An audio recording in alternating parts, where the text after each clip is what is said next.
Hello students, good morning.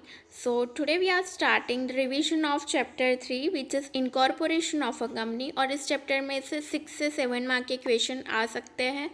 और यहाँ पे इस चैप्टर में क्या है, तो यहाँ पे जो कंपनी है उसका इनकॉर्पोरेशन कैसे होता है, कंपनी कैसे बिल्डअप होती है, इसके रिगार्डिंग इस चैप्टर में इंफॉर्मेशन दी गई है। तो यहाँ पे 2 स्टेजेस मेंशन है। फर्स्ट है प्रिलिमिनरी स्टेज, सेकंड है इनकॉर्पोरेशन स्टेज। प्रिलिमिनरी और फर्स्ट स्टेज में क्या क्या होता है, तो फर्स्ट होता है कि जो बिजनेस है उसके लिए आइडिया फर्स्ट इम्पॉर्टेंट है। आइडिया के बाद आता है प्रिलिमिनरी इन्वेस्टिगेशन। तो जो आइडिया है उसके ऊपर, उस मैटर के ऊपर हम प्रिलिमिनरी फर्स्ट इन्वेस्टिगेशन करेंगे। और देन सेकेंड है एक्सटेंसिव इन्वेस्टिगेशन, डिटेल में इन्वेस्टिगेशन करेंगे और वहाँ पे हम इन्वेस्टिगेट करते हैं कि जो हमारा आइडिया है उसके लिए कितना रिसोर्सेज रिक्वायर्ड है। तो मोबिलाइजिंग रिसोर्सेज कि जो आइडिया है उसके लिए हमें क्या क्या थिंग्स रिक्वायर्ड है, कितने अमाउंट में चाहिए। देन नेक्स्ट है कि फाइनेंस कितना चाहिए। तो ये हुआ इन्वेस्टिगेशन जिसको हम प्रिलिमिनरी स्टेज कहेंगे। नेक्स्ट स्टेज आता है इनकॉर्पोरेशन स्टेज। इनकॉर्पोरेशन स्टेज में क्या होता है, मेमोरेंडम ऑफ एसोसिएशन, जो कंपनी के इम्पॉर्टेंट डॉक्यूमेंट्स है, memorandum of association and articles of association prepare होते हैं। ये दोनों कंपनी के इम्पॉर्टेंट डॉक्यूमेंट्स है जो प्रिपेयर होते हैं। देन नेक्स्ट आता है directors, affidavit of directors, declaration. तो ये सब सेकेंड स्टेज में इनकॉर्पोरेशन स्टेज में इंक्लूड होता है। तो इस चैप्टर में ओनली 2 स्टेजेस है जिसके ऊपर पूरा चैप्टर है। ओके, तो इस चैप्टर में से देख लेते हैं कि कौन से क्वेश्चंस इंपॉर्टेंट हैं। फर्स्ट है state the characteristic of a company. तो यहाँ पे कंपनी की डेफिनेशन होगी। तो ऐसा क्वेश्चन भी आ सकता है कि define the company and mention the characteristic of a company. तो कैरेक्टरिस्टिक ऑफ अ कंपनी में क्या क्या इंक्लूड होगा, it is artificial person in the eyes of law. तो जो डेफिनेशन है उसमें से ही आप कैरेक्टरिस्टिक बना सकते हो। तो कैरेक्टरिस्टिक्स यहाँ पे मेंशन होंगे। देन नेक्स्ट है एक्सप्लेन प्रिलिमिनरी स्टेज। तो अगर एक्सप्लेन कहा है तो आपको पहले क्या करना होगा, जो स्टेजेस में पॉइंट्स हैं वो पहले मेंशन करने होंगे और उसके बाद उसको 1 बाय 1 एक्सप्लेन करना होगा। एक्सप्लेन रजिस्ट्रेशन स्टेज, मतलब कि इनकॉर्पोरेशन स्टेज जो सेकेंड स्टेज था हमारा वही है ये रजिस्ट्रेशन स्टेज। तो मे बी नेम चेंज हो सकते हैं। So next is the promoters are the angels of the economic world. तो जो प्रमोटर्स होते हैं जिनके पास आइडिया होता है बिजनेस के लिए, तो वो बिजनेस को एग्जिस्टेंस में लाने के लिए एवरी ट्राई करते हैं उसको एग्जिस्टेंस में लाने के लिए जितना फाइनेंस चाहिए, जो भी रिसोर्सेज चाहिए उसको फुलफ़िल करने के लिए सारे ट्राई करते हैं। अगर बिज़नेस में कोई ऐसी टेक्नोलॉजी की रिक्वायरमेंट है जिसका नॉलेज उनके पास नहीं है तो वो लोग एक्सपर्ट्स को भी हायर करते हैं। तो दैट्स वाई प्रमोटर्स ऐसे पर्सन है जो बिजनेस को एग्जिस्टेंस में लाते, उसको रन कराते हैं। तो that's why they are called angels of the economic world.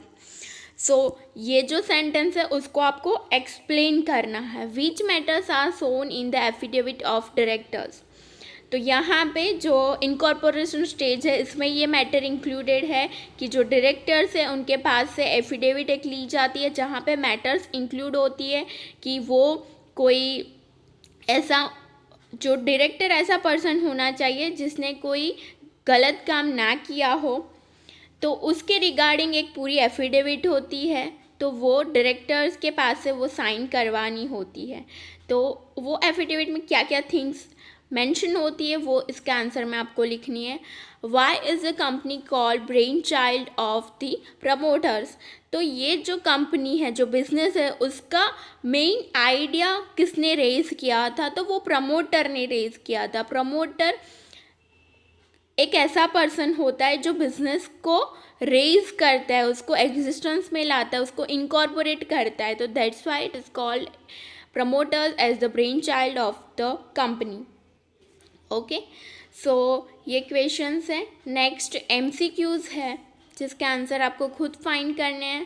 That which of the following is not characteristic of a company. तो कैरेक्टरिस्टिक का एक पूरा क्वेश्चन आप ये पहले मेंशन हो गया है, तो उसका आंसर आप लिखोगे तो आपको पता चल जाएगा कि कंपनी के क्या क्या कैरेक्टरिस्टिक है और क्या क्या एक्सेप्शंस हैं.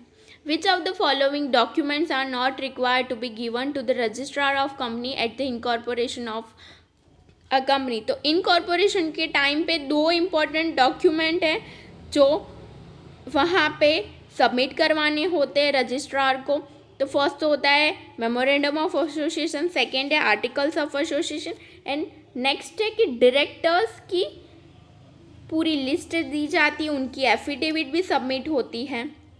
तो रहा क्या particulars regarding profit and loss, तो वो सबमिट नहीं होता है बिकॉज इनकॉर्पोरेशन स्टेज में अभी कंपनी का इनकॉर्पोरेशन हो रहा है, कंपनी रन नहीं हो रही है, तो वहाँ पे प्रॉफिट एंड लॉस का कोई क्वेश्चन आता ही नहीं है. वो examine the possibility of idea of promotion of business.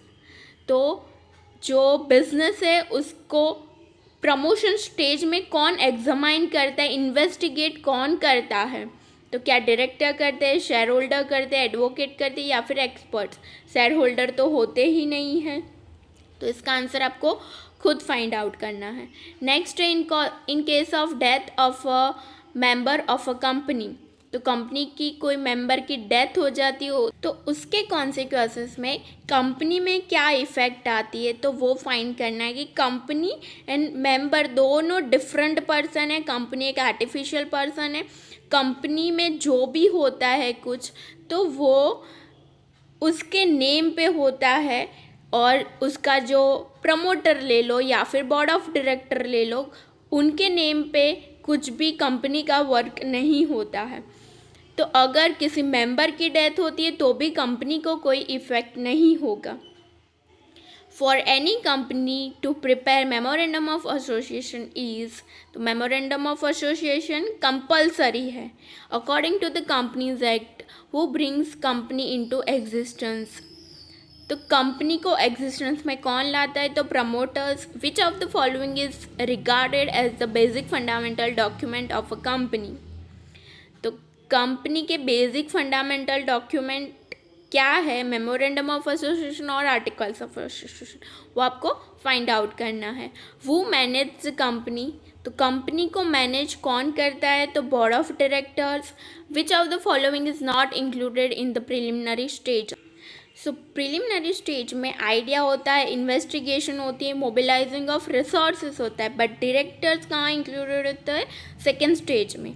Along with the certificate of incorporation, the registrar of company issue to the company. तो वो कंपनी को क्या इशू करते हैं, common seal, corporate identification number, logo of company और TIN number. तो वो answer आपको खुद फाइंड आउट करना है. ओके, तो यहाँ पे ये क्वेश्चंस मेंशन है जो इस चैप्टर में से इम्पॉर्टेंट है, और MCQ भी मेंशन है जो आपको अपनी नोटबुक में लिखने हैं. ओके, तो यहाँ पे ये चैप्टर हमारा ओवर होता है.